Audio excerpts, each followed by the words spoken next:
if you study engineering and you figure out how to design new things, then it's relatively easy to start a company. You just need to get a few like-minded people with you. Although I have to say that the space business is quite hard to start a company in the space business because it's such a capital-intensive business. So it may be better to do something in solar power, or if you're going to do it in cars, do it as kind of a component supplier for cars or something like that. Musk has college degrees in business and physics, but SpaceX is his first venture in aerospace. How did you get the expertise to be the chief technology officer of a rocket ship company? I do have a physics background. That's helpful as a foundation. And then I read a lot of books and talked to a lot of smart people. Don't just follow the trend. You may have heard me say that it's good to think in terms of the physics approach of first principles, which is, rather than reasoning by analogy, you boil things down to the most fundamental truths you can imagine, and you reason up from there.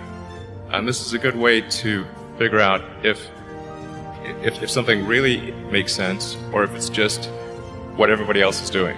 It's hard to think that way. You can't think that way about everything. It takes a lot of effort. But if you're trying to do something new, it's the best way to think.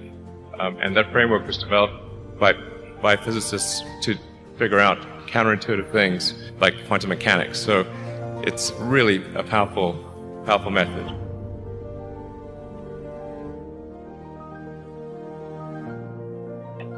Well, I'm surprised by the whole thing, honestly. I certainly didn't expect to be for any of these things to happen, honestly. Yeah, I just I knew I wanted to be involved in technology, and in fact, the only reason I started a company back in '95, an internet company, was because I couldn't get it. There were only a few internet companies, and I couldn't get a job at any of them. So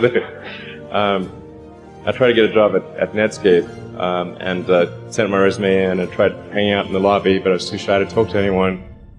And then I was like, okay, well, I guess I'll have to start a company because I can't get a job anywhere.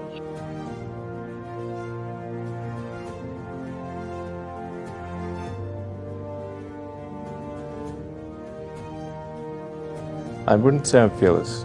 In fact, I think I feel fear quite strongly. But if what we're doing is, what I'm doing is, I think is important enough, then I just override the fear. Mm-hmm. So, but it's not as though I feel like more strongly than I would like. I think also people tend to overweight risk on a personal level. It's one thing if you've got, a mortgage to pay and kids to support, and that if you were to deviate from your job, that, well, how are you going to feed your family and pay the rent? And okay, that's understandable.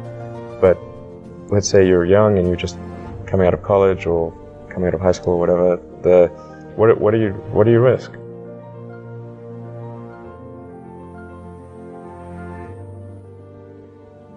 You're not going to starve. I mean, right.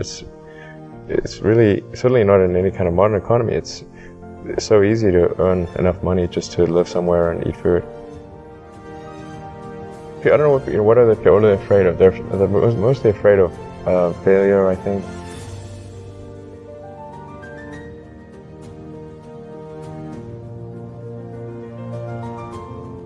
People should be less risk averse when there's not much at risk.